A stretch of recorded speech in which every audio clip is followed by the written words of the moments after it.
This program is brought to you by Stanford University. Please visit us at stanford.edu.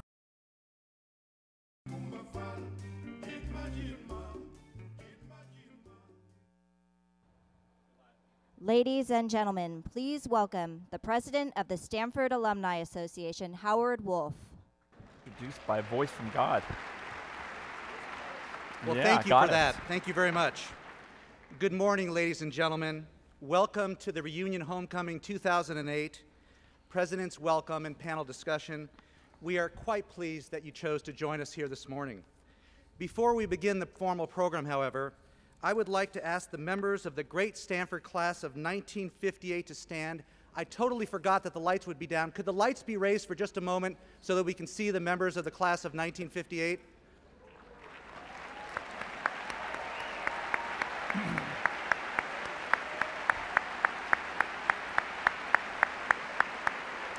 Ladies and gentlemen,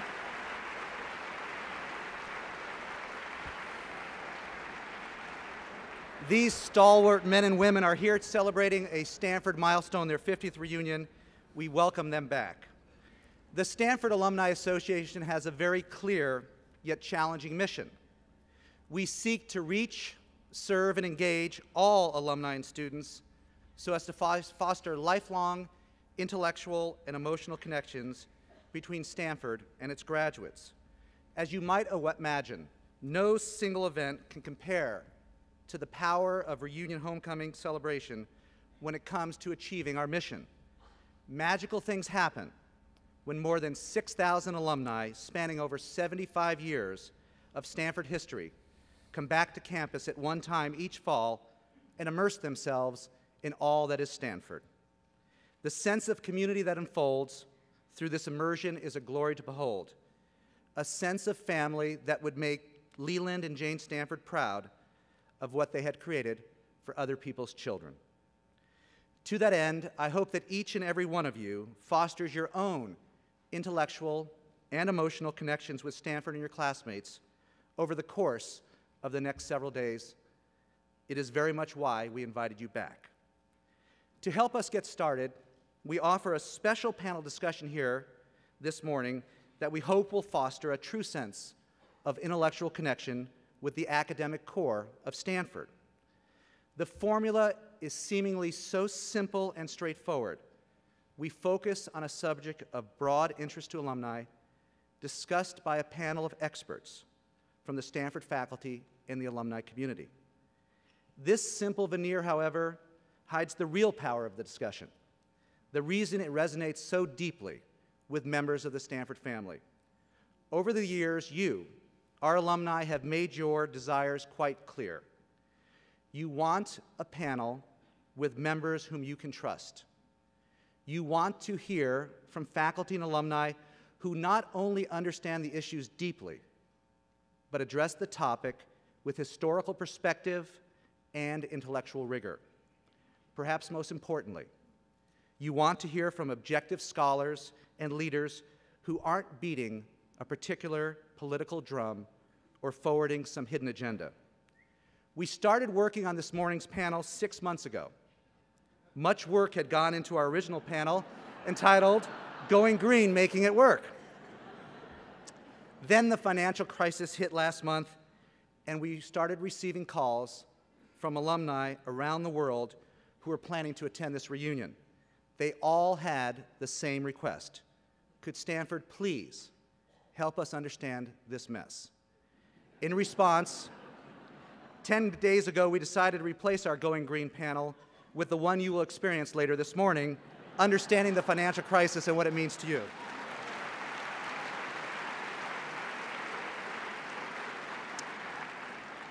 We hope you agree with our decision to switch gears. We also hope you gain valuable understanding during the panel discussion this morning. But before we welcome our panelists, it is my great honor to introduce Stanford's 10th president.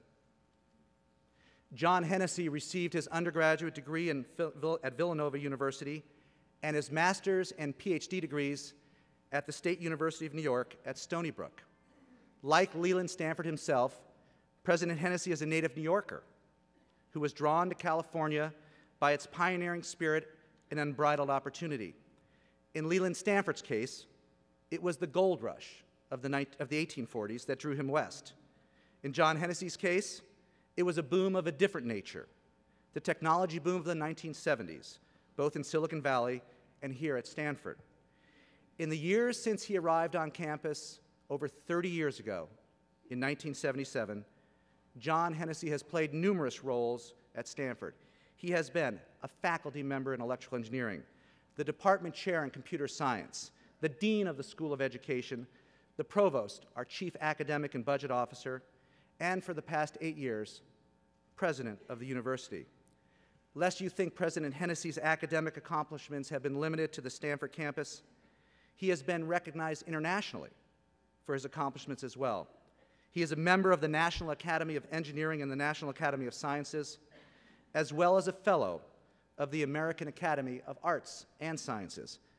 My favorite accolades, however, come not from national academies, but instead from the Amazon.com student reviews of his book used to teach computer science throughout the world. Here are my 2 favorite quotes from his loyal readers. "Ain't no mistake about it. This Hennessy dude rocks the house." I wish he had been my professor.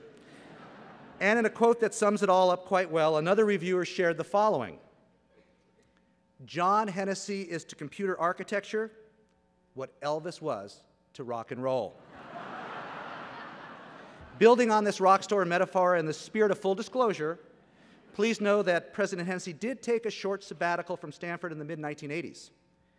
It was during this time that he founded a Silicon Valley company that later went public, and through which he revolutionized the world of computer work by commercializing research he had spearheaded here on campus. Yes, that's right, just another example of an underachieving member of the Stanford family. John Hennessy's contributions to Stanford have been extensive.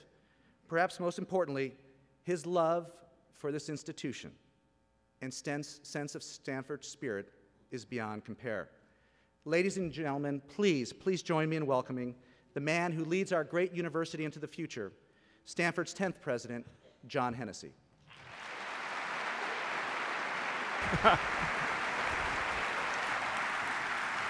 Thank you. Thank you, Howard. That was a great introduction. I expected to have a little blue suede shoes playing as I walked out here. Well, welcome back, everyone. We're delighted to see you here, and of course, I hope you have a great weekend. It's an exciting time to be at Stanford. It's an exciting time to be on Wall Street. The good news is the exciting things at Stanford are good things. I won't comment on what's happening on Wall Street. A month ago, I welcomed our newest members of the Stanford family, the class of 2012, and in fact, I had a wonderful experience where one of my former students came up with his son, and I realized I'd been at Stanford for a very long time at that point. But I remind you all, whether you're here for your 5th reunion or your 75th, that you're members of this wonderful Stanford family, and we're delighted to have you back. I should also remind everyone that members of the class of 1933, here for their 75th reunion, were high school seniors when the 1929 stock crash occurred. We should be asking them how we survive in these times. I know how much you look forward to these reunions. In fact, when asked if he would be back, one alum from the class of '58 replied, "Hell yes, I'm coming back for my reunion. Stanford's the best thing I've ever done, and I've done a lot." Well, you've all done a lot, and you make us tremendously proud to be able to call you Stanford alumni. When I welcome you back every reunion, I like to take an opportunity to just go back through some of the years and really look at what has made this institution truly unique. 5 years ago, a month after I welcomed this group back to campus, we announced the formation of the Global Climate and Energy Project, pioneering a new long-term approach focused on one of the most critical problems we have, trying to find an environmentally benign way to supply energy to our growing planet. Going further back, 10 years ago, some of you may remember the grand reopening of the Art Museum, which had been closed for almost a decade by the Loma Prieta earthquake. If you've not had a chance to stop by the Cantor Art Center yet, you should do it. There's a wonderful 10th anniversary celebration, including a wonderful set of work from Richard Diebenkorn, collected by his fellow alum and Deke fraternity brother, Carrie Stanton. Really worth seeing.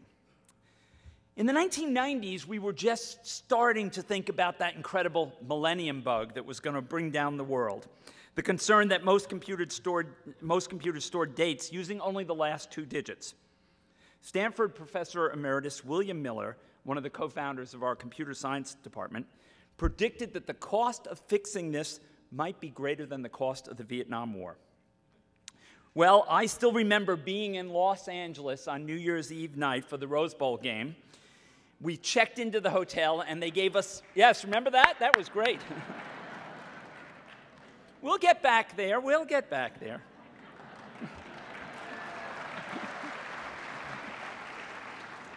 I remember checking into the hotel with my wife and our 2 boys, and they gave us emergency flashlights and bottles of water in case the civilian infrastructure collapsed. Well, it didn't, and the good news, as my colleague Bill Miller pointed out, if we do it right, we won't have anything to worry about for 8,000 more years.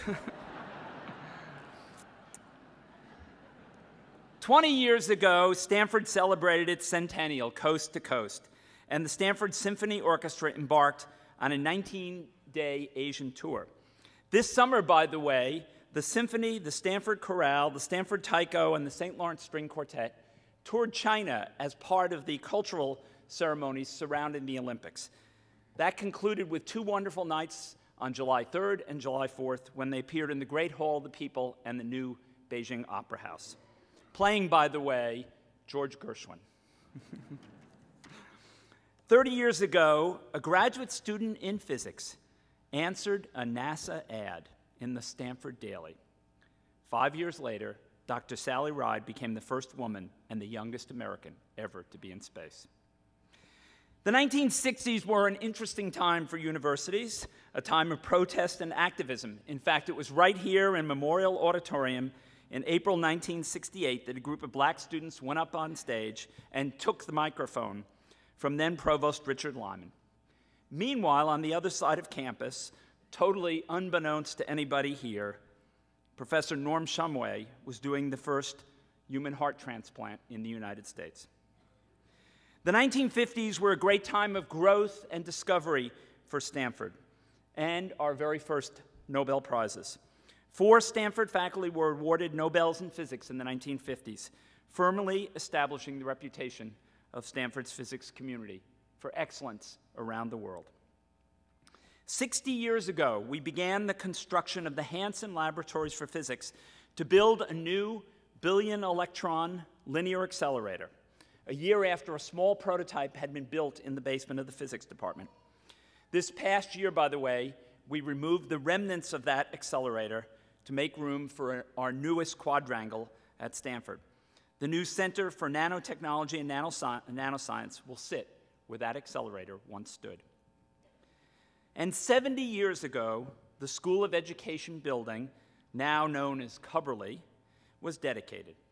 The first dean of the School of Education, Elward P. Cubberley, contributed his own funds to construct the building. This is a story I love to share with the incoming deans. And we may need it. Now, while you undoubtedly remember different highlights, you can see from these examples that we've always aspired to be an outstanding institution, and that the pioneering entrepreneurial spirit goes back to the very beginning of the university. When I welcomed many of you 5 years ago, we were 3 years into the campaign for undergraduate education, and thanks to your remarkable support and generosity, we had already raised 90% of our goal. We were just beginning our foray into new multidisciplinary and interdisciplinary research. We had just launched the BioX program and opened the Clark Center, and the Global Climate and Energy Project was less than a year old. And a lot has happened since then. 2 years ago, during Reunion Homecoming Weekend, we launched the Stanford Challenge, our ambitious campus-wide campaign that corresponds to an equally ambitious vision for the university's future. This campaign will enable Stanford to play a larger role in seeking solutions to complex world problems and improve our ability to educate today's students for leadership in our global society. Think about the difference we could make if our basic research on stem cells could discover new therapies for diseases like diabetes or Alzheimer's. That's exactly the kind of work we're doing in the Stanford Institute for Cell Biology. And what if our best and brightest students got excited and interested in teaching math and science in our K-12 institutions? I'm sure, as many of you know, throughout the U.S., American students have fallen behind in their knowledge of math and science. They actually begin in the first few primary grades at the top of the ladder across the world. But by the end of middle school, they've fallen halfway down, and by the end of high school, they're down out of the top 20. But what if we could bring faculty and students together, faculty from across the university, the education school, the sciences, engineering, to think about new ways to teach and instruct in this area?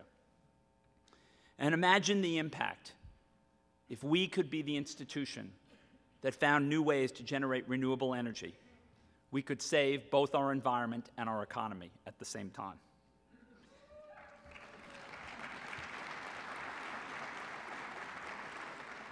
In fact, I was with a group of undergraduates from my first undergraduate dinner of the year, and they asked me, what's your hope? What would you really like to see happen at Stanford? And I said, I'd like to have that discovery of a renewable, cost-efficient energy source happen here, because if we do that, we will have made an enormous contribution. But these are just a few of the questions that our researchers and scholars are pursuing and that the Stanford Challenge will help support. Many of these new problems require us to collaborate in new ways, to work together across different parts of the university, to break down the stovepipes and bring together the best experts. And that is one of the things we're trying to do through the Stanford Challenge. They also enable us to go after what my colleagues call BHAGs, big, hairy, audacious goals. The kind of thing that a university like Stanford should aspire to work on. The Stanford Challenge provides support for this work in a number of areas. First of all, to do this kind of groundbreaking work, we need new facilities, modern laboratories, and modern classrooms. This spring, we dedicated the Jerry Yang and Akiko Yamasaki Environment and Energy Building, referred to as Y2E2. Nobody says the whole thing. This is the first building in our new science and engineering quad, which will return our campus to the historic Olmsted plan, building out lateral quads. It's on the same axis straight through the main quad all the way out to the library. But it also represents our greenest building yet. More than a 50% reduction in energy use is achieved through novel methods of cooling the building. And one of the things you'll see, take a walk over there, you'll see that a building can be green and still be great looking.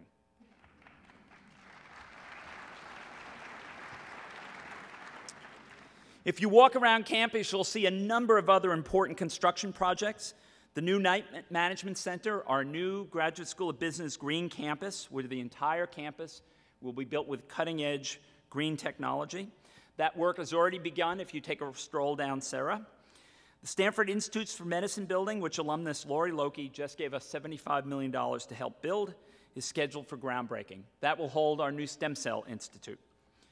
The new John and Cynthia Gunn building right behind Mem Aud here that will house the Stanford Institute for Economic Policy Research. I'm actually putting this project on fast track because we need it. And a building which we're still in the planning stages for, the new Helen and Peter Bing Concert Hall, which will go over right next to the Alumni Center in Frost. But our challenge is more than about just cutting-edge facilities. It's about people.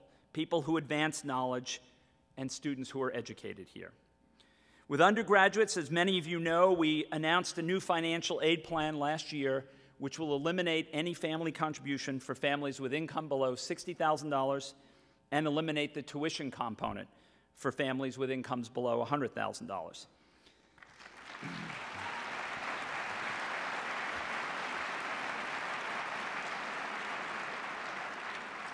And this past year, we had a record number of applicants. 25,000 students applied. And we had a record yield. 72% of the students we accepted chose Stanford. So our financial aid budget is under a little bit of stress right now. If you have any pointers about endowment investing, let John Powers know. We will need every dollar we can from the Stanford Fund in order to continue to support our financial aid program. But we will support it. I had some parents who came up to me as they dropped their kids off and said, "Are you going to be able to give us our financial aid?" I said, "Yes, we're going to be able to give you all your financial aid." We've also introduced a new university-wide program to support outstanding graduate students who are pursuing interdisciplinary research. It's often hard to find research funding when your research crosses disciplines or brings together two different fields. But that's often where the most interesting work lies.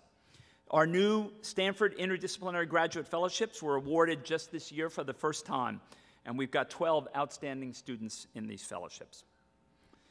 But your support is key to making these programs available and to ensuring that we can continue to educate the very best students. Every gift, regardless of its size, makes a difference. When combined, they provide important need-based aid for students, support for innovative research, allow us to make improvements in the student residences, and support programs like our service learning at the Haas Center. And of course, your participation and your support of this institution is as important as your financial support. Stanford is a community that is well integrated and well supported by its alumni, and I think that is truly one of our major advantages. I know you share our belief in this important work, and as I've met many of you on reunions or at travels around the United States, I've been moved by the strength and depth and loyalty of Stanford alumni. In fact, I was just back in Boston last week, and the first question they asked me was, "Is MIT or Harvard the Stanford of the East?"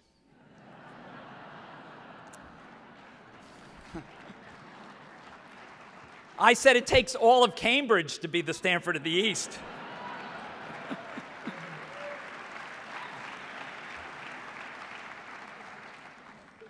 Well, and thanks to the support of many of you here today and the good sense we had to start the campaign in 2006 and not 2008, we are now approaching $4 billion of commitments to the campaign. Thank you to all of you.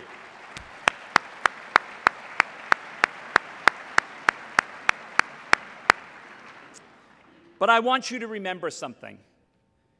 As important as it is for us to have these resources, it is the research advantages we will make and the students who will be educated here that are the most important results of the work that we do together. Now, I know I'm standing between you and a very important panel that you're eagerly looking forward to, so I want to conclude my remarks by just telling you about a new tradition that we're piloting this reunion weekend. Tomorrow, as you know, our football team will play Arizona for the reunion homecoming game. After the game, the team will remain on the field, and I invite each of you, as part of the Stanford family, to join them and our students in singing "Hail, Stanford, Hail." We began this tradition with a pilot with our brand new students at the San Jose State game. The team was enthusiastic. Coach Harbaugh helped them learn the song perfectly. And they were out there with the band and the students. It was a wonderful Stanford moment, and we're going to try and make this now a new event at every reunion weekend. Thank you, and enjoy reunion.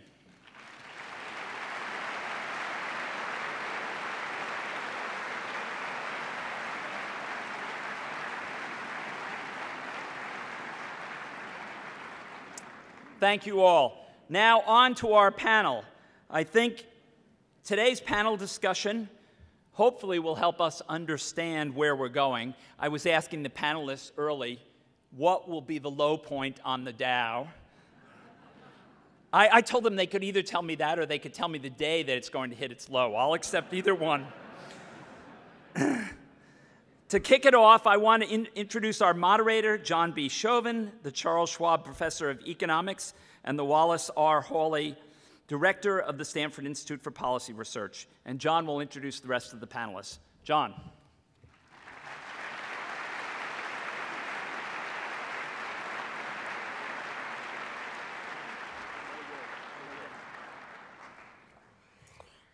Well, thank you, and good, I guess, morning. I would like to just say a word or two about SEPR. The Stanford Institute for Economic Policy Research pulls together economists working on these kind of problems from all over the university, the Graduate School of Business, the Law School, the Engineering School, the Medical School, and the Economics Department. And in the last few years, we've taken administrative responsibility for the public policy program that some of you may have graduated from. And in your program, you'll notice that an edited version of the panel today will show up on the SEPR website tomorrow. Now, I've been at Stanford a long time. In fact, while you've been away, I've been here. I've been here for, well, this is my 36th year. I guess it's the 35th. I came in 1973. I'm reminded all the time how long I've been here. Last spring, I taught a course called Introduction to Finance. On the first day of class, after the class, this young woman came up to me and she said, she made me feel very happy. She said, "This course is really, I'm excited about it. It's been highly recommended to me. I'm glad to be in your course." I said, "Oh, thank you very much. Who recommended it?" She said, "My mother." So that was just a little bit bittersweet, what can you say? Okay, let's get on with what's important here. Today, we're going to try to improve your understanding of what's going on in our economy. I know most of you have never seen anything like it, except maybe the class of 1933. And I know I have never seen anything quite like it in my 35 years at Stanford. From Wall Street to Main Street, Americans are feeling the financial crisis. Nationally now, housing prices have fallen about 20% in the last 18 months and certainly appear to be headed lower given the large inventory of unsold homes. In my opinion, there can be no doubt that we are in the have experienced the second major economic bubble in a decade. The first being the NASDAQ or .com bubble of 8 or 10 years ago, and now we've had the housing bubble of the past 3 to 6 years. As the housing bubble burst, home prices have plummeted, new construction has just about stopped, at least home construction. Banking and other institutions that hold mortgages and or financial instruments that hold that are based on mortgages have failed. Loan markets have dried up for everyone except those who are so financially strong that they don't need any money. And the stock market has lost about 40% of its value, and I haven't corrected that for the last couple of minutes, Unemployment has reached 6.1% and undoubtedly is headed higher. Credit markets have frozen up to the point that even major companies are having difficulty borrowing money. You may have seen last week that AT&T was complaining that it was having difficulty accessing the commercial paper market. GE's in a similar situation, or has been. Look, if AT&T and GE are having difficulty borrowing money, what chance does the average employer have? So these are serious times. Now, the Federal Reserve and the U.S. Treasury have taken some unprecedented actions. The creditors and customers of Bear Stearns and AIG have been bailed out. Freddie and Fannie have essentially been nationalized, not to mention the government insuring money market funds. The Federal Reserve is now buying commercial paper and is setting up the process of acquiring up to $700 billion worth of so-called toxic assets. These are toxic because you're embarrassed to hold them, or other people are. I've come to refer to these securitized assets based on mortgages, often termed collateralized debt obligations, as mortgage sausages, in that their relationship to mortgages is similar to the relationship between sausages and pork. How do we get into this situation, and how do we how do we assess the many and unprecedented actions that have been taken by the Federal Reserve and the Treasury? And what can we learn from the crises of the past, both domestic and abroad? What's the proper role of regulation and oversight in the financial industry? Who's to blame? Or maybe a shorter answer would be, who's not to blame? What will the impact be on the taxpayers, the investors, and the economy? How bad might this get? How long might this last? Well, 401k participants, or at Stanford, 403b participants, have to work for many more years than they expected. And how will we know when there's a buying opportunity in the stock market, or for that matter, the municipal bond markets?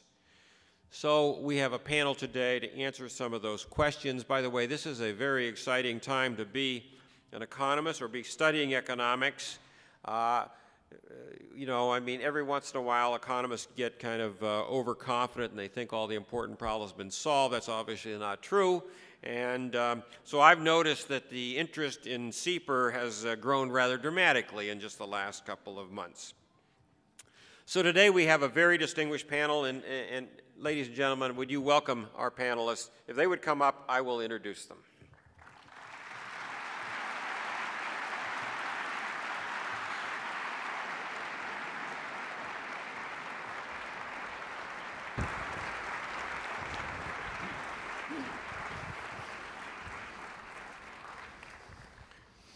So maybe only Stanford could come up with a panel in just a few days that is as distinguished as this.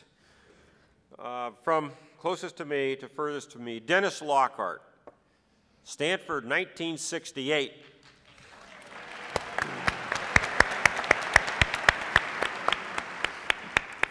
Dennis is the President and Chief Executive Officer of the Federal Reserve Bank of Atlanta. He was managing partner at the private equity firm Zephyr Management, LP, based in New York before that, and also was executive vice president of Heller Financial. Dennis, welcome to your 40th Stanford reunion. Thank you.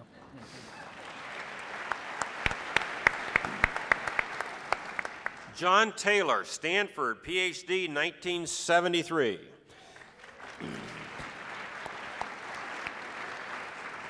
John is the Mary and Robert Raymond Professor of Economics and the Bowen H. and Janice Arthur McCoy Senior Fellow at the Hoover Institution. He's also a former CEPR Director and a current Senior Fellow at CEPR. He was the Undersecretary of Treasury for International Affairs for President George W. Bush. He is advising Senator John McCain in this presidential election.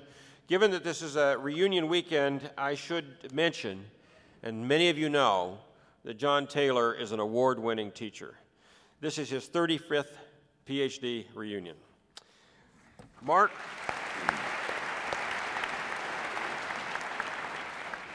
Wolfson is a consulting professor in accounting and finance at the Graduate School of Business and managing partner of Oak Hill Capital Management.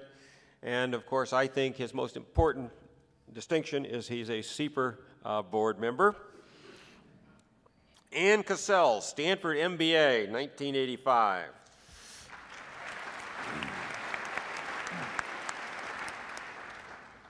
Ann is a managing director of Atos Capital and co-president and chief investment officer of its absolute return strategies. Prior to joining Atos in 2001, Ann was chief investment officer of the Stanford Management Company. So it's not an even, 5-year anniversary, but Ann, welcome to your 23rd MBA reunion. And Darrell Duffy, Stanford PhD, 1984, is the Dean Witter Distinguished Professor of Finance at the Graduate School of Business and President-elect of the American Finance Association. And I know we celebrate these reunions every 5 years, but Darrell would be celebrating his 24th PhD reunion this fall, and so I guess next fall it'll be the 25th. So welcome.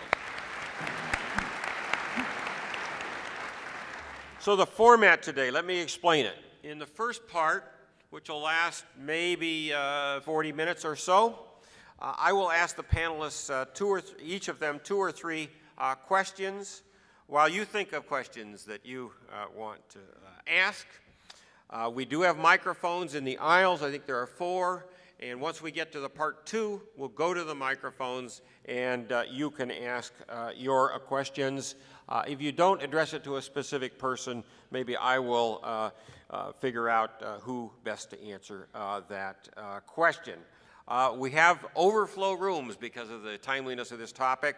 And those of you in the overflow rooms have cards on which you can ask questions. We'll get those cards to our Stanford alumni personnel to the microphones, and they will be asked. So everybody has an opportunity to ask questions. Now, I should tell you something about the first part, my questions. I'm going to largely choose my questions from questions that our current undergraduates asked a week ago to Darrell Duffy and Michael Boskin. And by the way, this was in the evening, last Wednesday, a week ago Wednesday. More than 250 undergraduates showed up for an evening event that we put together jointly, the Economics Department, the Business School, and CPER. But I can tell you, not 250 undergraduates don't come out to anything, usually. So there's a lot of interest. So we had cards. They had 75 questions. And fortunately, I saved the cards, and so I had no problem figuring out what questions to ask these people. Now, in some cases, since this event was more than a week ago, which is about a year in normal times, I had to update them. But I'm ready to get started. I'm going to take my seat in this panel, and then I'm going to direct some questions. The first question will go to Dennis Lockhart. Before I get started, I would say, if I don't say it, Dennis would have to say it. He's president of the Atlanta Federal Reserve. He cannot comment on Federal Reserve policy or, how's Ben Bernanke doing or that kind of thing. So please respect that.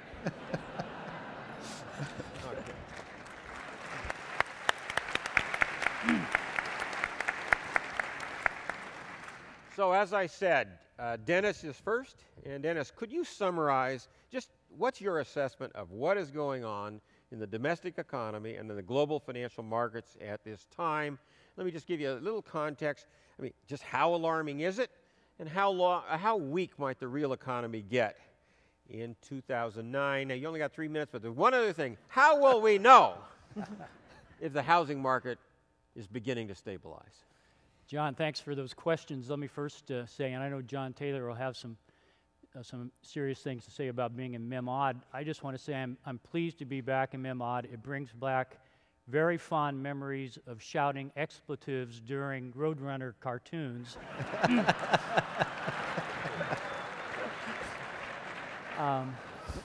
And that image of Wile E. Coyote going off a cliff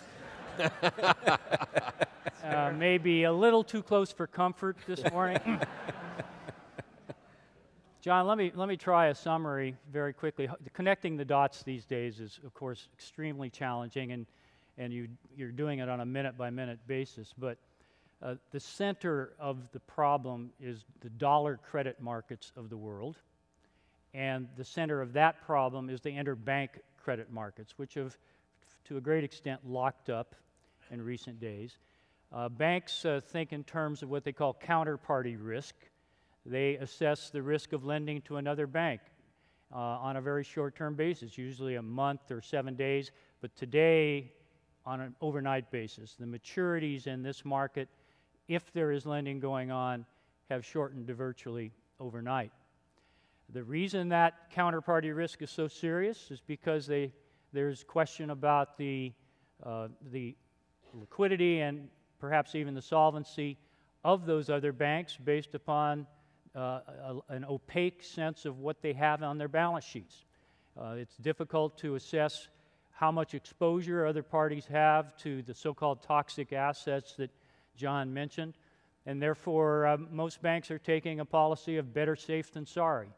If you think about it, lending $1 billion overnight to another bank for 1 day's interest is a somewhat, let's just say, an imbalanced risk-reward. If you don't get the $1 billion back, it's certainly not worth what you were going to get for 1 day's interest or 1 week's interest.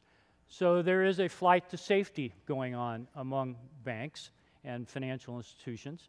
And really the credit markets from top to bottom, the large capital markets for credit all the way down to community banks and small banks have really locked up or tightened up. At the center of this is house prices. The problem started really July of 2007 with the downgrade of some mortgage-backed securities at that time.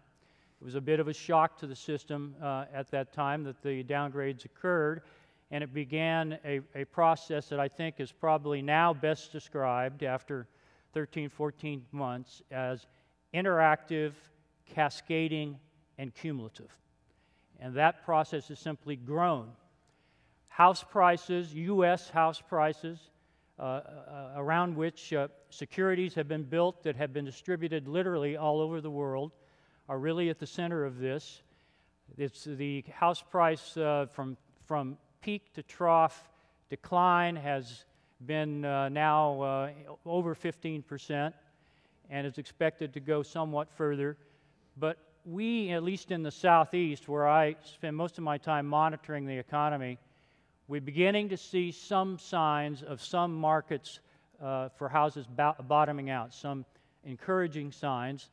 Sales levels, for example, have begun to rise, and contracts, at least pending contracts, have begun to rise. The issue, of course, is getting financing for a house purchase, and that gets back to the credit crunch or the lockup of the credit markets. I would say we have some time more to go, John, in terms of house prices, but we do need to see the stabilization of house prices in order to form a bottom for all of this. Well, we'll move on to John Taylor. And John, I was going to ask you, basically, what do you make of these multiple bailouts, first company by company, and then what I'll call the omnibus rescue bill passed last week? And then the second thing, which if you don't have time to get to it this round, we're going to get you next round anyway. As an advisor to Senator McCain, can you talk about what he would do, what his plan involves? Thank you, John, and thank you for all being here and coming back to Stanford. I was a student here, as John mentioned, and always think of MEMOD, just by that abbreviation, MEMOD. But let's remember also this is a memorial auditorium. And in fact, I'd like to just mention it was first built as a memorial to the soldiers and Marines and others who were killed in World War I. You look at that plaque in the middle. And then we added many more in World War II. And we added more in Korea. And we added more in Vietnam. I don't know how to help him. Can't hear me, is that it? Well, let me just say, it's rather a somber beginning, but let me just mention that Memorial Auditorium is a memorial for men and women who lost their lives in service to our country. And today, at 2 o'clock, actually, there's going to be a ceremony with a new section of the memorials, which are out there in the lobby when you come in honor of the most recent wars in Afghanistan and Iraq, as a new wall of honor, if you like, and a lieutenant who got his degree here at Stanford in 2003, a master's in chemical engineering, who signed up in the Marines, as actually Dennis did back in 1968, and lost his life in Iraq just 2 years ago. So on your way out, look at those plaques and walls, and especially the one on the left. I think it will be rewarding for you to do that. With respect to the crisis, John, you asked about what is going on, what the responses are, and there's been a whole slew of responses. Thank you. There's been a whole slew of responses. Early on, it seems to me, the responses were not really focused on the problem that Dennis has so clearly emphasized, on the problems in the credit markets, the fact that banks are unwilling to even lend to each other, but more just a general provision of liquidity. But I think the most recent actions, in particular the large $700 billion rescue plan, is an effort to more coherently go after the credit risk problems that Dennis mentioned. And remember how these began. In 2002, 2003, 2004, interest rates were held very low in the United States. They were very low for whatever reason. And in addition, you had government institutions like Fannie Mae and Freddie Mac guaranteeing a lot of loans that were purposely issued at attractive low interest rates. So those things together led to the development of securities and mortgages, which were quite questionable.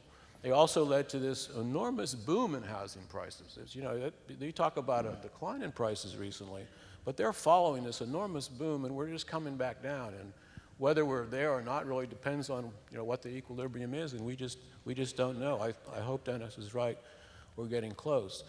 But because of that decline, a lot of people are having trouble making their payments. Some people are walking away from their house because the house is worth less than the mortgage. And so this debt that the banks and others took on is more and more questionable. Some of it was packaged together in securities, which very few people could understand. And so the other banks and others are holding this. It's global because banks all over the world bought these kinds of securities and others. So that's why it's a global thing. And so what you need to do about this is to provide some way to get these toxic assets, troubled assets is the way it's described in the government, troubled assets off the bank's balance sheet so they can begin to lend again.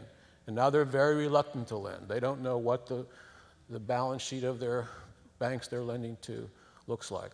So the $700 billion, an enormous amount of money, is focused on taking those assets off the bank's balance sheet so they can lend again. Now, you asked about Senator McCain, who I've been working with since really November of '06, talking about these issues a lot. And he's focused on the fact that housing prices have been declining, and that's something we need to address, and people having trouble paying their mortgages. So his component of this, what he'd like to emphasize, is that not only should we be taking, the government should be taking the toxic assets off the bank's balance sheets by this program, but in addition, we should be helping the holders of the mortgages, buying some of those mortgages back and reissuing at terms that people can actually pay on a case-by-case basis so that you're actually rewarding people who have been doing the right thing. So it's really, it seems to me, like a two-pronged approach that you need. You need the purchases of the assets from the banks, and second, you need to get the people who are actually paying mortgages and having difficulty making the payments given what's happening to housing prices, help those. And I think you really need both here to make this work, and that's what I hope we can get going fast, because now, of course, people are worrying that these programs are not being put into operation rapidly enough, and they're looking for some implementation as soon as possible. Thank you. So you all remember sweating grades at Stanford, and so for Mark Wolfson, I thought I would ask him what grades he would give Ben Bernanke and Henry Paulson. And since that can be quick with just a letter grade, I thought after that I'd ask him, since he's a private equity manager, what opportunities exist in the midst of this chaos in terms of new investments. How would you be deploying money at this point? Well, thank you, John, for those softball questions. Let me first congratulate the sponsors of this session for so seamlessly evolving the subject matter from going green to going broke.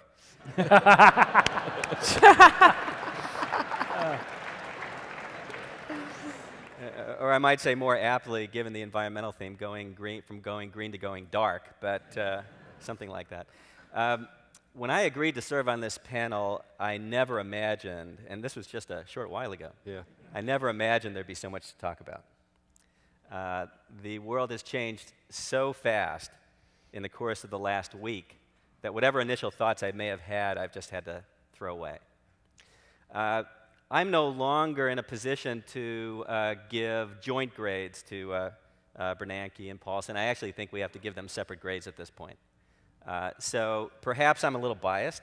After all, when I first started my career on the faculty at Stanford back in 1977, it was a very short while before Ben Bernanke showed up as a young assistant professor to develop his macroeconomic expertise, and I got the great joy of listening to many of Ben's stories as a student of the Great Depression.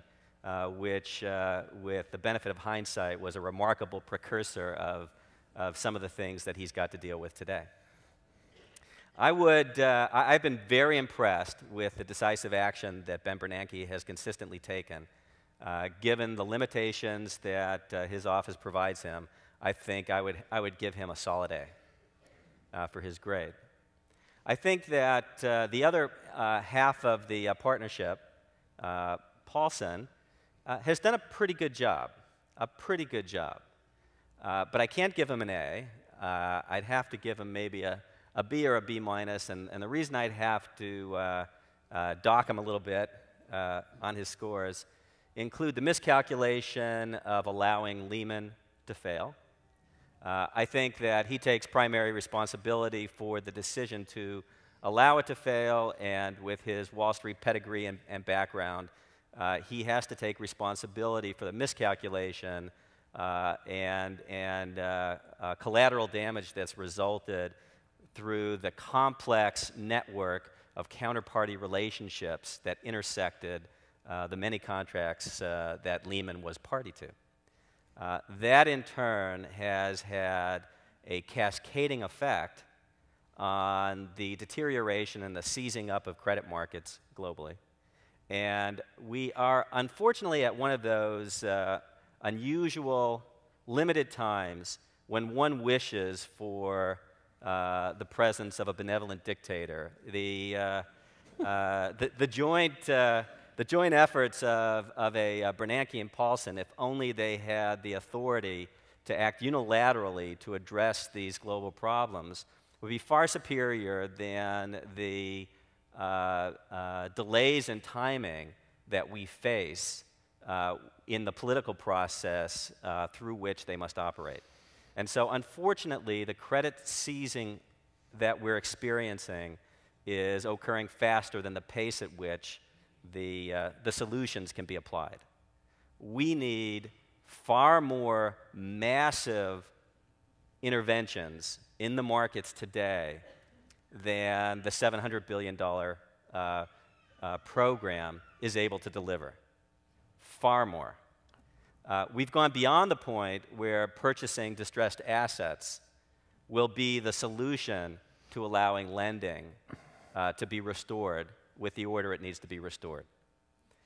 The banks are suffering from massive undercapitalization. They need equity capital. They need equity capital quickly. They need equity capital because, for two reasons, assets have fallen and risk is higher, both of which require greater equitization. We need the banks to have confidence to lend to one another in the overnight markets. They've lost that confidence. The spread between the so-called LIBOR rate, and I'll mention in a moment why LIBOR is such a critical interest rate in the global economy. LIBOR, the London Interbank Offering Rate, the rate at which banks lend to one another overnight, relative to 3-month treasuries, has grown to a level not even seen in the banking crisis of 1973-74, preceding the Great Recession of 74-75. That spread has ballooned, as of this morning, to 460 basis points. That's enormous. Now, it's been estimated that some $350 trillion of financial contracts are tied to the LIBOR interest rate. That's why it's so important. These are contracts that range from residential mortgages to commercial loans to all manners of derivative contracts. This rate needs to be brought down promptly. Banks need to have confidence to lend to one another. I believe what will be required, and I believe we are likely to see, is that for the solvent banks, their short-term credits need to be guaranteed. In fact, we need to go beyond that. The commercial paper market is so disrupted at the moment that for the largest, most solvent industrial corporations, to which John was referring earlier, their short-term credits need to be guaranteed. Interest rate cuts as massively and as broadly as they occurred throughout the world, need to be reduced significantly further. And it needs to happen soon. We need a temporary moratorium on mortgage foreclosures. These are desperate times, I'm afraid to say. The proposals that were initially made were reasonable, could have solved the problem if implemented immediately. Even the several days delay of the US Congress took a great toll on the system.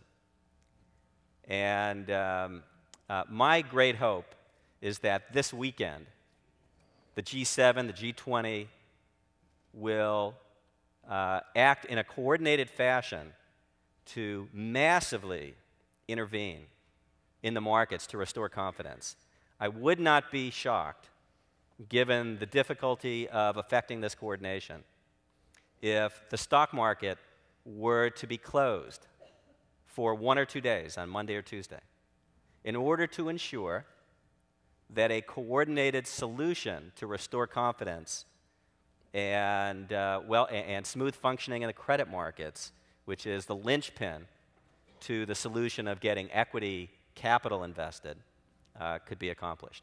And by the way, just very quickly on the last point, we probably need somewhere between $350, $500 billion of fresh equity capital to be invested in financial institutions.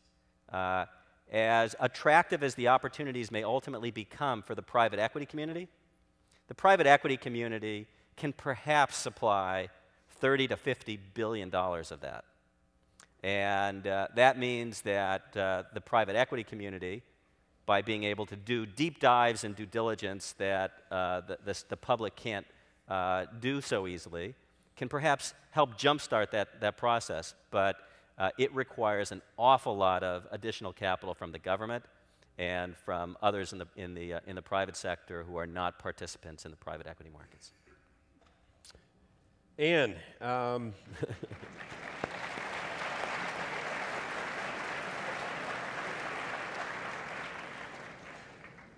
I have a couple questions for Ann Cassells. One is, there was this temporary ban on short selling for a large number of stocks. It was lifted yesterday. Was that move a well thought out move? And then a more loaded question is, were the rating agencies bought off or were they just overmatched?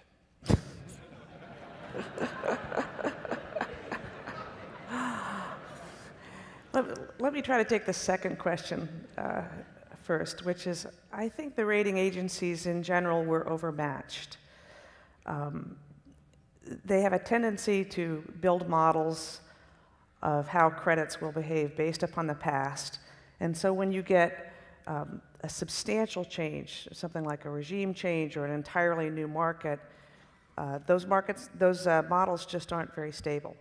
And very specifically with regard to subprime and other kinds of innovative and more risky mortgage models, they base some assumptions that defaults would occur at a level that they had in the past when these markets were much smaller.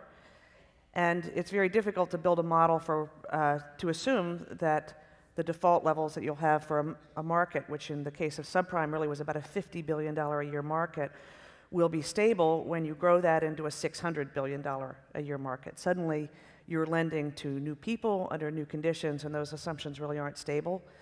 And I don't think they took that into account. I think it's also true that the interests were aligned in a way that was really non-optimal for getting the right results, in that people were able to sequentially work, people who wanted to issue things, let's say, like collateralized debt obligations, were able to go to the rating agencies and actually work cooperatively with them to get the best ratings.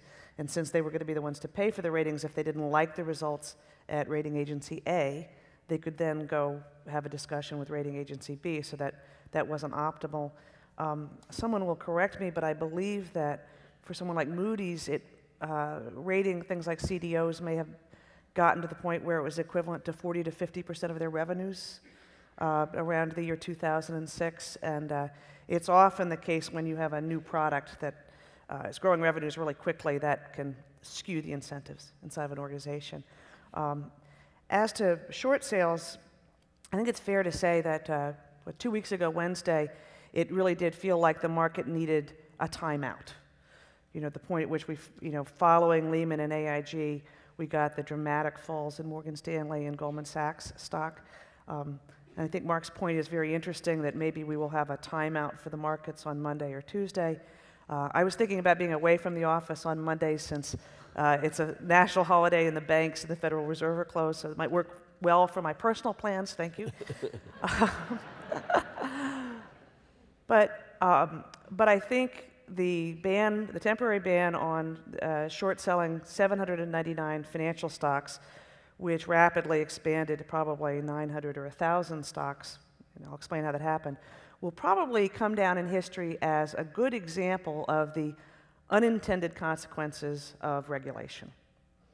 Let me just try to clarify a couple of quick things about short selling. I think in recent years, people have gotten the idea that short sellers are mostly speculators, that they are often engaged in a practice called naked short selling, which has a certain exciting tinge to it.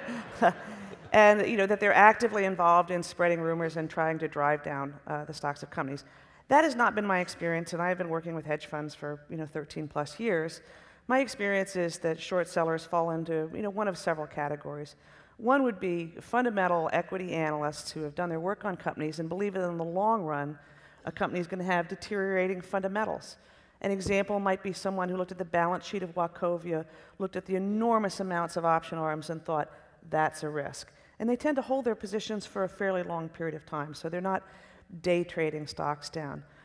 Secondly, naked short selling, which is selling a stock that you don't intend to actually borrow and deliver into the trade, has been illegal since 2004, and I think hardly anyone ever practices this, so I don't think it's been a factor. There is some substantial short selling in the market from people who are engaged in buying convertible bonds and selling stocks against that. I just want to note that convertible bonds can be an important source of finance for a lot of companies, including for a lot of financial companies this year.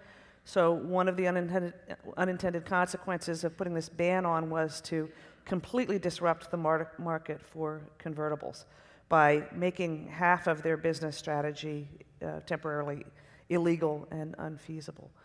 So I think that at the end of the day, most market practitioners, most academics find that short selling is probably beneficial in the market in terms of adding transparency and keeping prices more stable.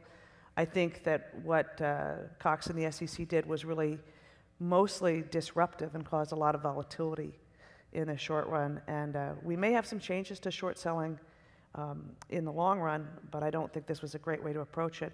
I just make one last note, which is people who are long and short stocks have sometimes said to me, if I see a CEO and I'm short his stock, one of the things I can say to him is, do you realize I'm one of the only people in the world who has to buy your stock someday? And some people do think that some of the downward trends in the market until yesterday were exacerbated somewhat by the fact that there weren't short sellers out there ready to buy. Thank you. Daryl. Hitting a little bit close to home with Daryl's research. Daryl, was there too much financial innovation? Did these mortgage-backed securities and then the more sophisticated collateralized debt obligations and so forth, did they contribute to the bubble? Thanks, John. Another softball question. It's hard for me, having taught credit derivatives and CDOs, to turn around and say, yeah, they're at the epicenter of this earthquake. But yeah, they certainly contributed.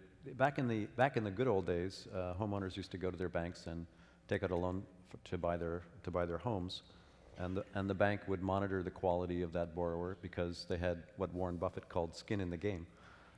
And then financial engineers came along and said, you know what, we can probably do this more efficiently. We can package these home loans together, send them off to Wall Street, slice them up into relatively riskier parts than the average home loan and relatively safer parts than the average home loan, and then send those packages off to other investors. And because we get to access the entire global market of investors, giving each what they want, there'll be more demand for mortgages, and we'll be able to offer homeowners interest rates that are lower and more affordable. More homes will be bought, and this was a good thing for a while. And then it wasn't done very well. What happened was, without skin in the game, the banker was passing the risk on to Wall Street. The home loans weren't carefully monitored. Borrowers were asking for loans that were bigger than they could afford. That drove the prices of homes up because there was plenty of demand for these risky mortgages, so more people would go out and buy more homes. And Dennis and John talked about the fact that home prices went very, very high. Meanwhile, back at the ranch on Wall Street, the packaging, and Ann referred to some of this as well, the packaging of these started to get out of control. The financial engineers at the banks, at the rating agencies, the regulators, didn't really look around corners to see whether these designs, these portions that were relatively safer, were in fact safe. And what were thought to be good extra yields offered on these collateralized debt obligations turned out to be not such a good deal after all. The shocking thing about this is that rather than passing on these so-called safe but really unsafe CDOs to investors, small unsophisticated investors around the world, the biggest banks hung on to these CDOs, they themselves being fooled by the so-called safety of these instruments, and that's how they got into the trouble that Mark described. The problem right now is we don't know what these CDOs are really worth, and that's why one bank is afraid to lend to another. And this bailout package and the more aggressive measures that Mark Wolfson suggested will now be necessary in order to get the market more transparent so that banks can see, yeah, they're not holding a lot of these opaque, difficult to understand instruments, they're holding cash. They've got more cash than they had. Now I can afford to lend them money. And once the liquidity returns to that interbank market, which has really become the epicenter, it's no longer the CDOs and the mortgages, it's now, will the banks lend to each other? Once that gets going again, then we'll be in much better shape. Okay, so now we're going to change the rules just a little bit. As they say in the game shows, we're going to the speed round, so I need short answers. And in the speed round, while we're doing the speed round, you should get ready to ask your questions. And with these lights, I can't really see them, but I take it we've got mics here and up there and here and there. We're going to go around the room with mics, and that'll all start in less than 10 minutes. So get ready. But we'll go one more round, the speed round. Okay. And I'm really relying on the class of 2009 and 2010 for my questions. Okay, here's a question from the undergraduates. It's for President Lockhart. One of the undergraduates asked, in what ways do you think the U.S. economic recession will resemble that of Japan after the collapse of their stock market and real estate bubble? And what can we learn from the experience in Japan? Very good question. I don't expect that our experience going forward from here out, and we don't typically use the R word in the Federal Reserve, but in the downturn that we're experiencing. It's good. Our clock is. I don't expect we're going to resemble Japan for a couple of reasons. One would be that we actually have taken pretty serious action to date. I would point out not only the interest rate cuts that have occurred, now 375 basis points from September of last year, as well as the introduction of liquidity facilities that are highly targeted on illiquid markets now, I think 5 different liquidity facilities. I believe someone mentioned just a few days ago that we introduced a program to directly purchase industrial commercial paper, in effect lending directly to non-financial companies. The Troubled Asset Relief Plan, $700 billion, so-called TARP, I think is a significant and comprehensive program to attack really some of the root causes of this problem. The fact that we have taken all these measures, I think, is going to distinguish our experience from that of Japan. The institutional structure in the United States is quite different.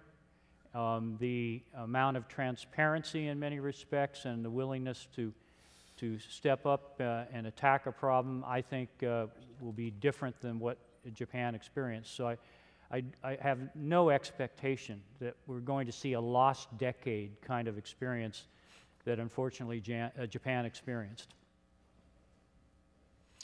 Okay, well, then we'll go to John Taylor, and I'm sure the undergraduates would get a kick out of asking John tough questions instead of the other way around. Here's the question. This is from an undergraduate. Free market advocates advise and enforce upon other countries when they get into an economic mess to tighten their belt, let weak enterprises wither away, and other such advice. What does the current market intervention of the U.S. government do to the credibility of our traditional advice? Better yours. Well, as a free market economist, that's a tough question. Let me say, first of all, as you heard me describe how we got into this, I did mention a couple of government actions. And in particular, the Fannie and Freddie and the actions of rates being very low. Those are government actions. There were people who were saying we were excesses in the government supporting these markets, largely Fannie and Freddie and other things like that. So to me, this is largely a matter of government failure that's led us to this situation. It's not really dysfunctional markets. It's really the government's encouraging certain activities that they could not have done, should not have done. So that's, you know, it's maybe an oversimplification, and obviously there's been some players, irresponsible players, who in our financial markets, financial markets are based on trust, and we've lost a lot of trust from certain individuals. But it seems to me that when you think about the nature of this, it is really not a problem with free markets, it's a problem with a government failure. Not a market failure, it's a government. And believe me, we do have market failures, lots of them, and we try to correct those. But this seems to me is more of a government failure. So in that situation, it seems to me government has a responsibility to fix the problem. That's what we're trying to do, and that's what's actually happening right now. And I would say as soon as we do the actions we're doing, we should be thinking, in fact, as we do them, thinking about how to, you know, get the government out of places where it has caused trouble and get the problem into places where it can correct, such as Fannie Mae and Freddie Mac. Control the enormous growth of those. That was irresponsible to let those institutions grow the way they did. Completely irresponsible. And we can't keep doing this. So that's my view, and I think it's quite consistent with the idea that free market economics has contributed an enormous amount of good in the world. It's removed hundreds of millions of poverty and around the world, and we don't want to lose that message as we think about the problem that we're facing right now. Okay, then we're going to have Mark Wolfson. I want to remind everybody this is the speed round. Mark, I got a two-part question. I had to update it because the undergraduate asked it a week ago. What is the market signaling when AAA municipal bond interest rates are higher than federal government interest rates of the same maturity? And the second part is, the VIX index today is over 70. Can you explain what the VIX index is and what this means?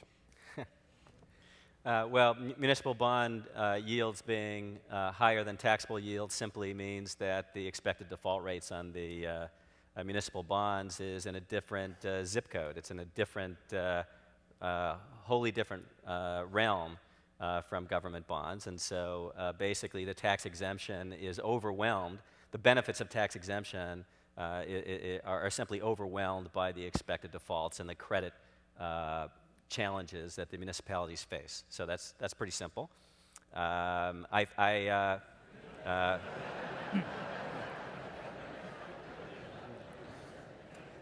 I might append to the list I mentioned earlier the need for massive extension of credit to municipalities to the list of things that are required in the short run.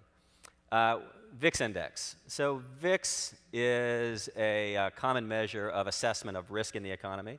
It's the so-called volatility index. It's technically a forecast of what the volatility, the standard deviation, the movement of stock prices that are forecasted over the course of the next couple of months. It's reached modern day highs in the low 70s.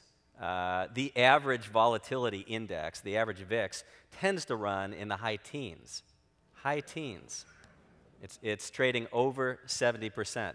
I will say, I don't know that this will make you feel a lot better, but it's estimated that during the market crash of 1987, the volatility index actually, if appropriately calculated, would have been 150.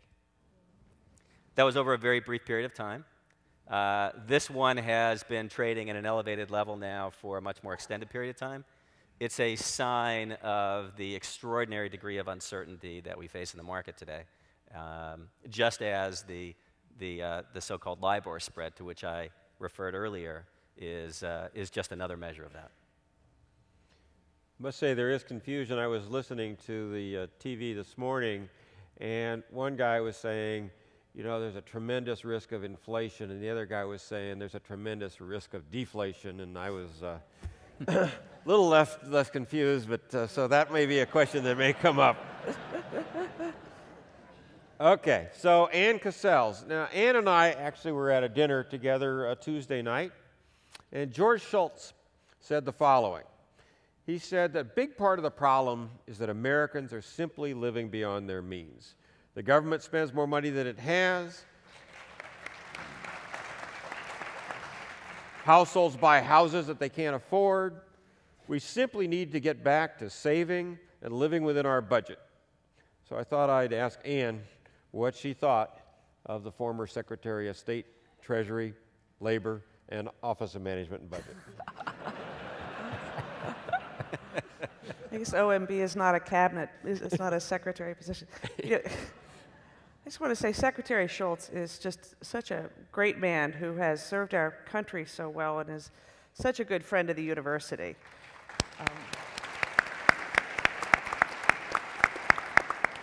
And maybe I'll do a shameless plug for CEPR, because one of the joys of being a corporate sponsor of CEPR and going to that is getting to be around him.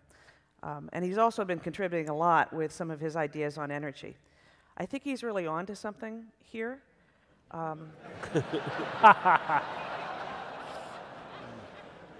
think that if we talk about the mortgage market for a second, let's just remind ourselves that not everything that happened was subprime mortgages going to poor people.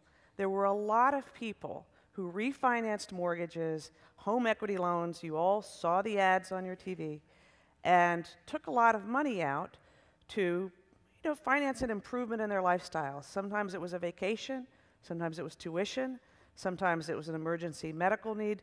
There were lots of things going on, but we could argue that we used home equity extraction as a substitute for savings over the last 7-8 years. And we could even argue that perhaps some of this was a response to the fact that as America ages, there's a big cohort of people who needed to be increasing their savings, and maybe instead of doing that, they did the home equity extraction.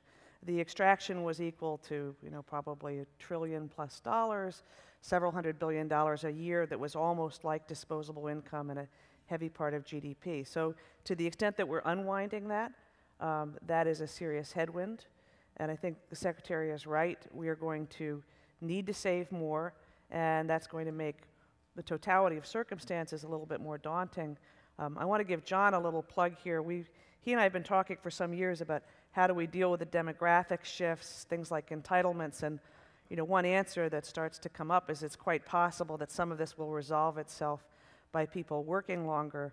I want to give John a lot of credit for pointing out the fact that because people live so much longer and are so much more healthy and vital at every age level, that's something that is an extremely doable thing, and I think we might be just on the cusp of that starting to happen, and in some ways that may be part of the sacrifice that the Secretary was talking about. Does that mean the class of '68 will have to work longer? Just the class of '85. But we'll have to work longer than you, even. Also means we'll see you back here in 30 years.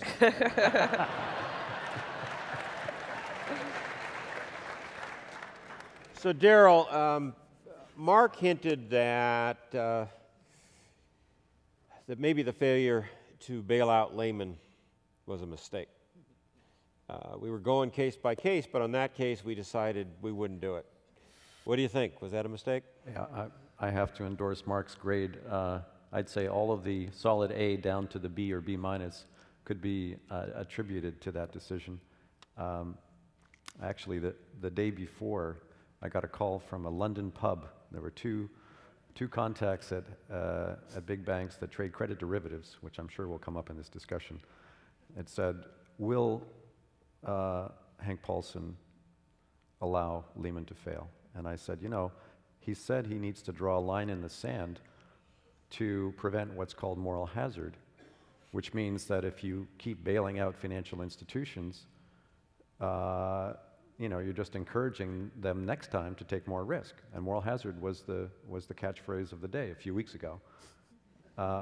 Now, when the house is burning down and the fire crew is there and the firefighters are hosing down the house trying to put the fire out, it's not the time for them to turn off the hose and to tell the homeowners, give them a lecture about smoking in bed. This is the time to complete the job of putting out the fire. And I said, no, if he's going to draw a line somewhere, but he can't afford to allow Lehman to fail, because that will do two things. That will first cause a massive unwind of their balance sheet. Today, this morning, there is on the order of, let's say, $300–400 billion, a billion here, a billion there, it doesn't matter anymore, right? $300–400 billion will be paid on derivatives linked to Lehman, partly because so many people were exposed one way or another through Lehman's balance sheet. So all of that flew apart very quickly, and that disrupted financial markets. But even more important than that now is the fear and panic that sets in when a household name, a firm like Lehman that's been around since the 1860s, which was a linchpin of Wall Street, when a name like that goes down, it strikes fear into the ordinary stock market investor. And I was asked yesterday by a reporter, when does the fear and panic stop? And I said, well, set your clock based on how long it's been since the last major financial institution failed. And when enough time goes by, investors will start to achieve a level of calm that will allow them to, invest their money again in a way that will support the stock market. So the two things, the unwinding of the balance sheet and then the psychological effect on fear and panic, both suggested, even before the line was drawn in the sand, that would not be the place to draw the line. So I totally agree with Mark on that. Now, having said that, Bernanke and Paulson, this is hindsight, right? Monday morning quarterbacking. They had so many tough decisions to make, and they made probably 50 equally big decisions in the last few months, most of which they handled extremely well. So I don't think with the sitting here today in the armchair trying to one wouldn't want to criticize them too badly for, in the heat of the moment, trying to make a tough decision. Okay, I need your help. First of all, go to the microphones. Part of the reason I need your help is I can't see the microphones. So if you'll go to the microphones and if you'll kind of coordinate, maybe I'll be able to see in a minute. So what we're going to do is going to rotate which mic gets the first question. And if you could give your name and your Stanford reunion class, and then we'll go to the questions. And we might as well go to the lower mic on the right, on my right, first. So your mic is okay. Hi, my name is Roy Miller. I'm from the class of 1973. What was the problem? And I just wasn't up loud enough. It looked like it had shifted maybe a little bit. I've been thinking about the endowments that all the universities have. We just heard that ours has gone up by $4 billion in the last 2 years. Is there something these 15 or 20 large universities could do if they got together and said, we're going to do this with our endowments in the next 6 months as a symbolic move to help the economy? Well, I think that must be aimed at Ann Cassells. Okay. I think that's a great question. I'm not sure how much symbolism from the largest universities would matter right at this moment. I assure you that if they did anything, it would be symbolic. As proud as we are of Stanford's endowment, the assets of the largest endowments in this country are well less than 1/10 of those of the largest pension funds. That in part explains a lot of the success they've had. They're smaller, and so they've been much more nimble. So I think in terms of the stock market coming back, for example, it's going to be things like rebalancing on the part of the large pension funds that are probably really going to make a difference. But I want to take a moment of personal privilege here to answer a question that John and I had talked about. You know, the large endowments have done very well for a long time because they've been smaller and more nimble, and particularly because at a place like Stanford, John Hennessy and the trustees have wisely delegated an enormous amount of discretion down to John Powers and a very professional staff there, and that has allowed them to do things that are very long-term in horizon, to do things that are contrarian. And contrarian has become a very popular, has become a very au courant word recently. It means unpopular. When I was chief investment officer of Stanford Endowment in the late 90s, it was unpopular to own things that weren't tech, to own things like real estate or emerging markets or commodities. Putting those kind of things in the endowment really helped it over the long run. Some of that's about diversification, not just across asset classes or regions. Some of it is also about diversification across levels of valuation. So that's one of the things that's been very helpful for endowments. I'll just say in recent years, many people have followed that lead, and so all of those boats rose a lot, and that's part of the explanation for why they've all fallen a lot recently. But I just want to say that I actually think in these kind of markets, the endowments will continue to outperform. We may have a couple of rough years, but that ability to do things that really are very far-seeing, that are contrarian and unpopular, will allow them to lay the groundwork now for future returns. So I have a lot of faith that Stanford's endowment, while it might have a rough year or two, is going to do much better than the markets in general. Mark? I just want to add real quickly, I think university endowments will play a natural role in the recovery, and the reason I say that is we're in a liquidity crisis. There are liquidity providers and liquidity demanders in the marketplace. The liquidity providers are the ones in the best position to supply liquidity. Those are the longest term investors, and the university endowments have the luxury of knowing that they're going to be around for decades, and therefore they can commit to asset classes that are relatively illiquid and do so aggressively when the world is willing to pay them the most for supplying liquidity. The world needs liquidity the most today. The university endowments, particularly the leading ones like Stanford, will be natural suppliers of liquidity as soon as the market stabilize. Okay, we're going to double speed round. Is there a mic on the upstairs on my right? Hi there, Ross Shell, class of 1989. I think we're probably all in favor of prudent action during crisis, but I have some pretty serious concerns as we look forward 6 months from now and wake up and look at what the government continues to make commitments to, that we may have put ourselves as a government into a high credit risk situation, and even an untenable one if you have a dramatically shrinking tax base in a recession. So to be specific in my question, when I hear the proposal from McCain about essentially what I'm understanding as principal reset or adjusting the cost basis on mortgages, Help me understand that more. I guess this is addressed to Professor Taylor. Are we talking about a new cost basis for people who are struggling to make mortgages on our left, is there? But we're not talking about then adjusting cost basis for people who continue to make their mortgages?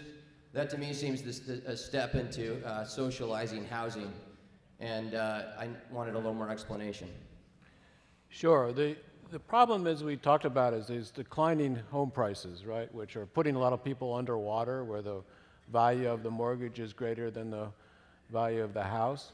So to deal with that problem, which really is one of the reasons why you're seeing so much problems with the mortgage-backed securities that these mortgages go into, is to try to get those people in a better situation. So on a case-by-case basis, not rewarding speculators, making sure it's only for people that are in their houses, people that have the credit worthiness to get a new mortgage, that those people are helped directly. And so it's not just focusing on the financial institutions and their balance sheets, which is an important part of this, but also focusing on the individuals who have the mortgages which go into these mortgage-backed securities. So I think it's very important to do both of these, and in both cases, the questions you raise are important, and that is at what price the government goes in. They're struggling with a mechanism to determine what price to pay for the so-called troubled assets or toxic assets, whether you use an auction or not. And the same kind of issues come into play with the individual mortgage owners, but you can't forget about that because that's really the source of the problem with respect to the mortgage-backed securities. So both are very important in my view.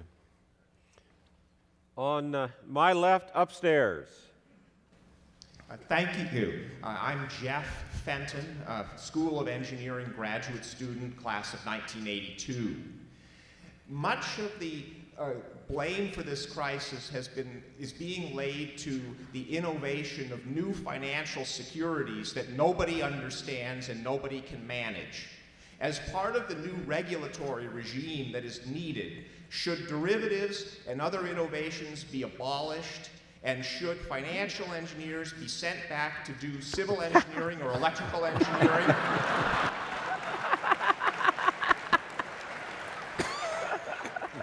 And actually build and make things that benefit society?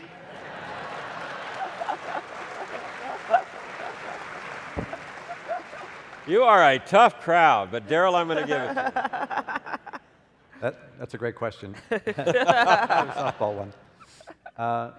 I was reading the financial press this week, and I noticed that a company in the United Kingdom, a sports goods company that sells tennis rackets and skis and so on, they're failing. And the reason they're failing is that the vendors that send them the skis and the tennis rackets won't get paid for 30 days, and they need to take out insurance against this sports company from failing. They can't get the insurance because the credit derivatives for that kind of insurance are not working right with this credit crisis. It's at a time, and so this sports company is probably not going to make it. It's at a time when there's a lot of risk that you need a way to insure yourself against risk. So now more than ever, we need good financial engineering. Not like it was done before, better. This is what President Hennessy this morning referred to big, hairy, audacious goals. Financial engineering is now the BHAG of Wall Street. This is what has to be done far better. They have to understand how to model the risks, how to collect securities and split them up again in a way that's much more easily understood, more transparent. The valuation, the risk management, the credit rating of all of these instruments has been very poorly done over the last 5 to 10 years, and I've been out speaking quite vocally about that. So we just have to do it better, but we don't want to get rid of it. It's the way that we actually manage that risk rather than just sit on it. My left on the lower floor. I'm Jan Mayers. My wife, Lois Hassey Mayers, is a member of the class of '58. My question is based on the assumption and belief that all financial institutions have a group of people who are responsible for managing the risk and advising on the risk of those corporations. Were they rolled by the CEOs or incompetent? You and I are both masters of loaded questions. I don't know. Dennis, you want to try that one? Well, my answer would be that a lot of business models were developed in recent years that assumed an experience of sort of in the normal distribution, and we've been dealing with tail risks. You just think of the statistical way of dealing with it. And some of those business models have just proven not to hold up under the very severe conditions. Central to the problem, whether you're talking about the largest banks in the world or community banks, is the dependence on wholesale funding. One of the principles I learned early in my banking career is the further away you get from core deposits of real people, retail deposits, the more risk you're taking.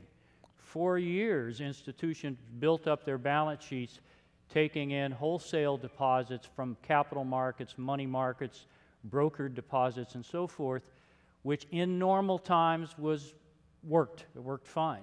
We have not been in normal times. I think what will come out of this experience is a reconsideration of some of those fundamental policies. The investment banks, and we really, with the conversion of Goldman Sachs and Morgan Stanley to bank holding companies, are no longer the old typical investment banks, but they were built upon a business model of wholesale money, often very short term, and high leverage. A community bank at the absolute other end of the spectrum in my part of the world has been built on concentration in real estate lending, locally, often development lending, with a fair amount of brokered deposits that come in at $100,000 clips from all over the country. Both of those do not stand up to the current circumstances. So I think managements will have learned from this experience, are going to reconsider their fundamental policies, and we're going to see in the coming years, I would say, some very radical changes in the business models of financial companies. Darryl wanted to add a word. I just want to follow up. This is what I would consider one of the most important failures of management at financial institutions. The risk management and the compensation policies of large financial institutions encouraged traders to take a lot of risk and get immediate compensation for it because their compensation structures were designed that way. And it discouraged risk managers from standing up at a management meeting and say, we're making a lot of profit, but I think we should stop making so much profit because I'm not sure that this is safe. Somehow or other, those risk managers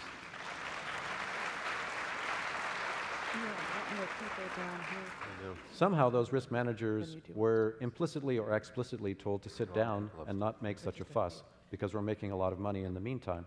So the risk manager has to get a bigger seat at the table. Yeah, that actually slightly reminds me, there was I remember that President Summers at Harvard, a guy came in and from the endowment and said, we beat our benchmark by 15%. And Larry said, must have taken a lot of risk, huh? Here, over here. John, can you please repeat the questions? The auditorium cannot pick up the questions from the mics. All right. Okay. So this is from one of the satellite auditoriums. It's from an alum by the name of David Cantanzarite, class of 78. Are there other countries that are aligned to follow Iceland? I think you heard the question, but the question is, are there other countries that will follow Iceland? Who would like to grab that one? Anybody willing to take that? We're in the double speed round? Double speed round. The answer to that question is yes.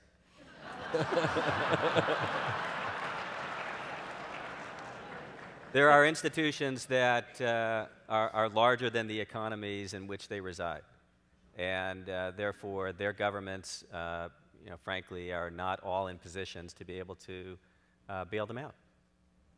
But I don't think, there's not a lot of talk these days of other specific countries. There's more concern, I think, that you will get something like an AIG, let's say in Europe.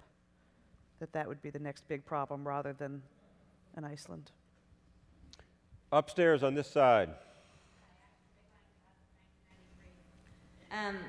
Excuse me, Ashley Figline, class of 1993. Mark Wolfson mentioned that we're probably going to need more than even the $700 billion bailout that we currently have. My question is, how are we going to pay for this? As a senior member of the private equity community, are you prepared to do your part in giving up the carried interest? And John Taylor, as an advisor to McCain, it seems that his policy seems to be to just cut spending across the board, which is bludgeoning the patient that needs surgery with a laser. Would you advise him to close these tax holes for the loopholes for the wealthy and be more thoughtful on cutting spending?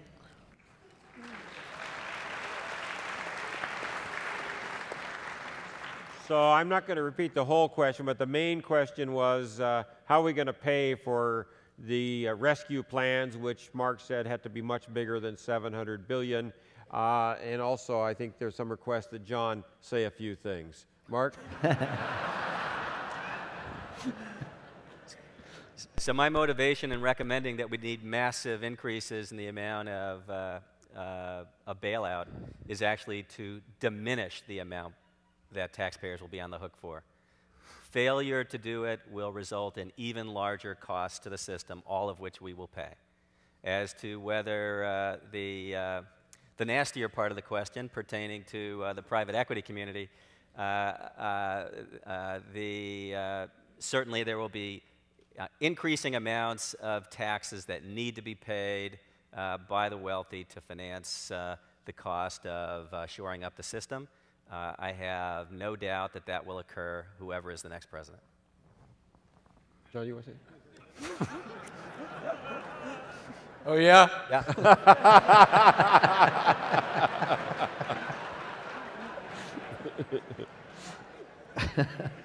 So there's a question about a proposed spending freeze.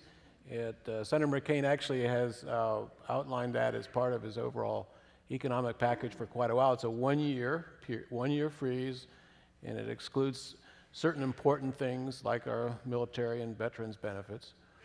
And by the way, a freeze means that certain things can go up and certain things come down. But I just think, think about this for a second. 1 year freeze means for 1 year, the government doesn't increase the amount it spends. Don't you think that's something we can do just for 1 year? We hold off in increasing the amount we spend. And that's in the context of an enormous spending binge, which we've had, unfortunately, for a good part of the last 10 years. So I think it's really important to do this. And of course, with respect to loopholes, absolutely. It's ridiculous, some of the loopholes are out there. And if we can also do that in the context of having a program that creates jobs. You know, some people talk about what you need to do to create jobs. It seems to me what you got to do is give incentives to firms to hire people. You know, that's where the jobs come from. Firms hire people. So you need to give incentives for firms to hire people. You don't increase their taxes. That's backwards. Who would increase taxes at a time like this? It's completely backwards. And so the whole program is something you need to think about. And I think a one-year spending freeze, quite frankly, makes a lot of sense. Upstairs on my left. Hi, Ben Eifert, class of 2003, current economics PhD student. Question for Professor Duffy. In his role as an educator at Stanford, you've touched on this a bit earlier, but clearly at the heart of this whole mess is sort of a massive breakdown in credit risk analytics and financial engineering that's in many ways deeply technical. Banks and rating agencies collectively have quantitative groups with hundreds of PhDs in math, physics, and finance trying to sort of price these complex derivative instruments and understand the risks inherent in them. The math and physics guys are phenomenal at solving stochastic differential equations, and the finance guys are sort of trained in efficient markets theory. Is there a gap in the training systems at the university level? There's schools now, like top schools like Columbia, Carnegie Mellon, and an unnamed university across the Bay that have formal financial engineering programs in the business schools that are designed precisely to train people in sort of real-world financial engineering. Is that a gap at Stanford? Should the business school be thinking about, you know, master's and PhD level training in sort of precisely this type of thing? We have a financial mathematics program, and I think your question's premise recognizes that it's not housed within the business school. On the other hand, the business school is a partner in that program. It's a very small program. The principle of that program is to start it small and to build it, and as we build it, to make its quality the best. The programs that you mentioned are also very good. One of the problems with all of the mathematics that you described is not that the Wall Street engineers didn't have the math, is that they didn't have enough common sense about where to apply it.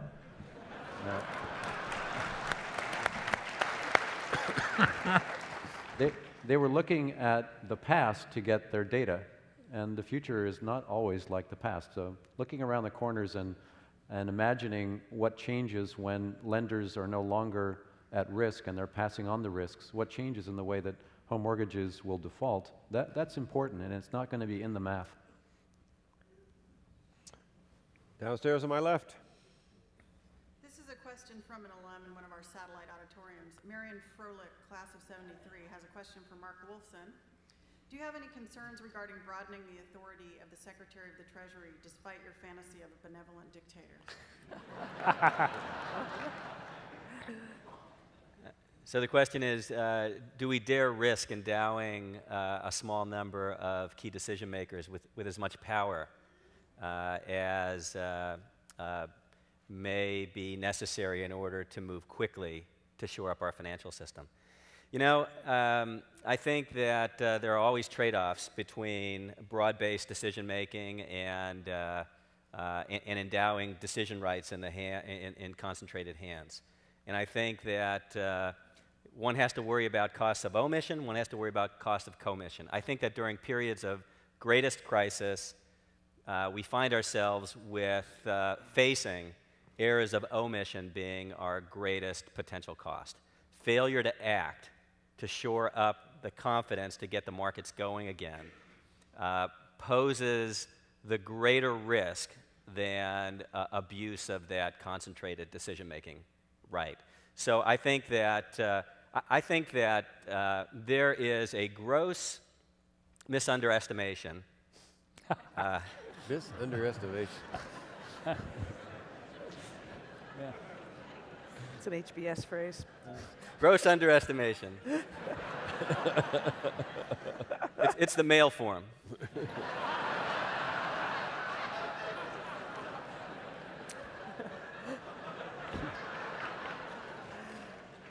Of the talent and the resolve of senior management in central banks around the world, of Treasury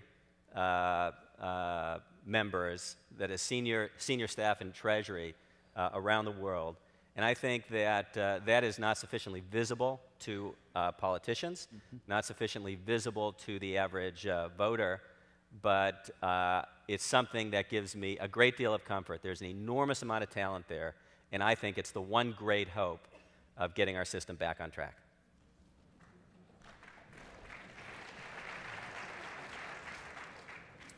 I'm John Luce from the class of 1963. We've heard a lot about what Senator McCain might do as president. In the interest of fairness, I wonder if, and recognizing that the panelists may not be advising Senator Obama, I wonder if they might at least speculate about what he might do as president.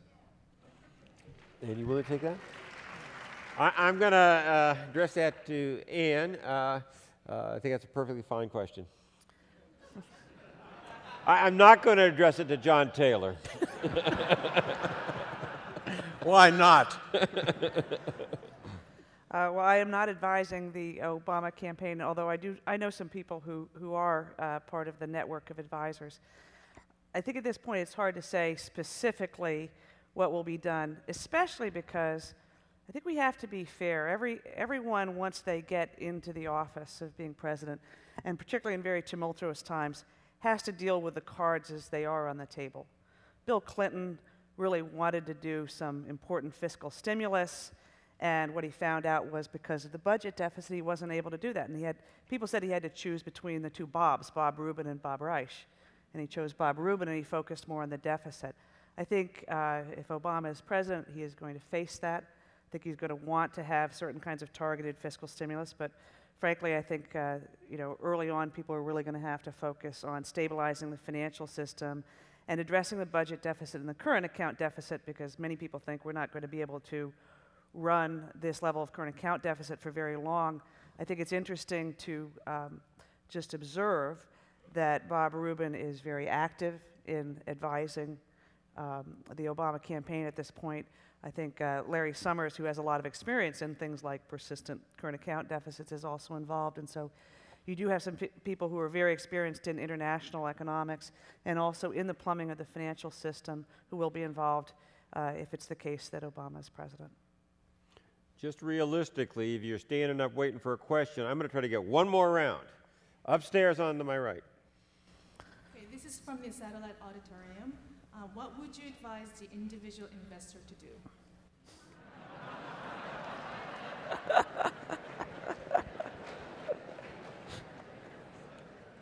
I would I practice putting your head between your knees.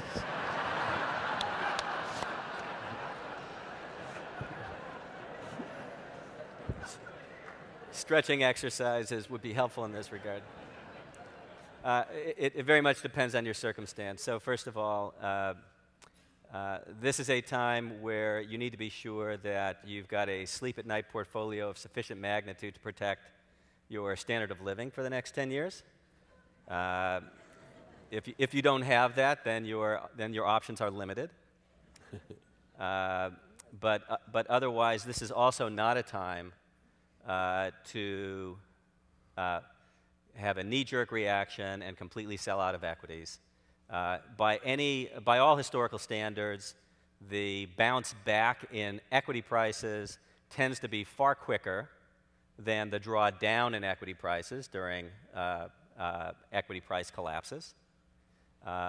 Even though we may experience a weak economy for the next year or even longer, the equity markets regularly anticipate the end of economic weakness by 6 months or longer. And that's because equity prices reflect cash flows out into the distant future. Basically, I think that if one were thinking about what to do in the short run, one should avoid the things that we haven't heard about yet. Should avoid investing in commercial real estate, which I think is the next disaster waiting to happen. But over longer periods of time, I think one should anticipate that the emerging markets will continue their rapid growth. Great place to allocate capital over the next 3 to 5 years. Not unrelated to that is that there will be a restoration of the commodity boom, notwithstanding the collapse we've seen in the short period of time recently. It will be tied to the demand that comes from the hundreds of millions, even billions of new consumers that become the new middle class in the emerging countries. If you have the luxury of it, this will probably be one of the great times to be investing fresh capital into the private equity markets. Once again, this is where the return to liquidity, to supply and liquidity becomes the highest. If you look at the last 2 recessions we had, 91 and 2001, the highest returning periods of time to be invested in private equity were 1991, 92, 93, 2001, 2002, 2003. We got upstairs. Oh, by the way, I wanted to tell you that you haven't lost too much money while you've been here. It's down about the same amount it was at the beginning of the session. Upstairs on my left. This is from one of our satellite viewing stations. Should a speculative home buyer bear any responsibility and loss for his or her decisions and actions in the event of a significant homeowner bailout? John Taylor, that might be yours. Well, I mean, yes. If someone has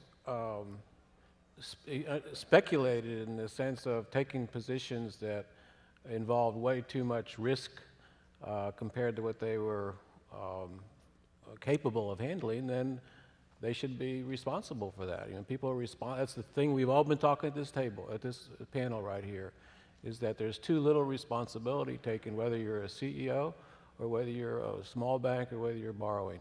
And so, no, you don't want to reward people who take too much risk by letting them benefit from that. That's the whole problem that has gotten into this too much risk situation. So I always say it's a case-by-case basis with respect to helping the homeowners. It's people who live in their homes, people who are able to deal with a new mortgage with the terms they have, with the credit capabilities they have. And that's the only way you can deal with this problem is on a case-by-case basis. You know, there's a saying among stand-up comedians which is quit when they want more. I'm afraid we're going to have to quit. I know you want more, and I think it's a testimony to the panel.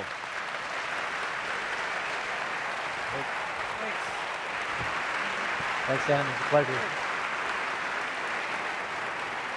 Ladies and gentlemen, before I dismiss you to go to your class lunches and other events, I have some housekeeping matters to attend to. First and foremost, I want to remind each and every one of you of the special roundtable discussion being held tomorrow morning at 9:15 a.m. in Maples Pavilion. If you like this panel, you're going to love tomorrow's panel. The panel is entitled Wanted, Courage, Compassion, and Character, Leadership for the 21st Century, and it will be hosted by President John Hennessy and moderated by Tom Brokaw. In addition, the panelists include the following group of distinguished thought leaders: Stanford alumnus and Associate Justice of the United States Supreme Court, the Honorable Anthony Kennedy; U.S. Congressman and Stanford alumnus Javier Becerra; Stanford alumna and former CEO of Hewlett-Packard, Carly Fiorina; Pulitzer Prize-winning Stanford Professor of History and alumnus David Kennedy; Stanford alumnus and CEO of the Bill and Melinda Gates Foundation, Jeff Rakes; and CEO for the Global Fund for Women, Kavita Ramdas. Even in Stanford terms, this is a stunning lineup. Please join us tomorrow morning for what we know will be a wonderfully provocative and tremendously educational event. Now, we understand that your schedules are quite full this evening with reunion merriment, and that many of you won't be settling down until quite late. We consequently want to remind you to set your alarm clocks because you don't want to be late. The program will be starting at exactly 9:15 a.m. Thank you again for coming here today. One more round of applause for our panel, please.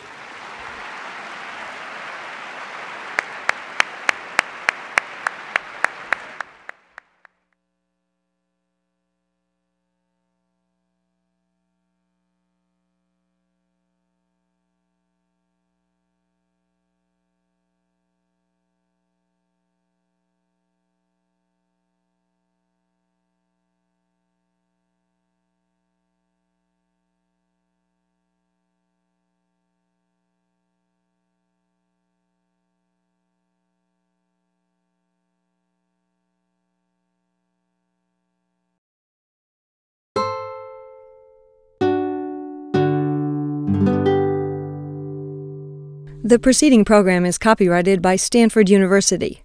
Please visit us at stanford.edu.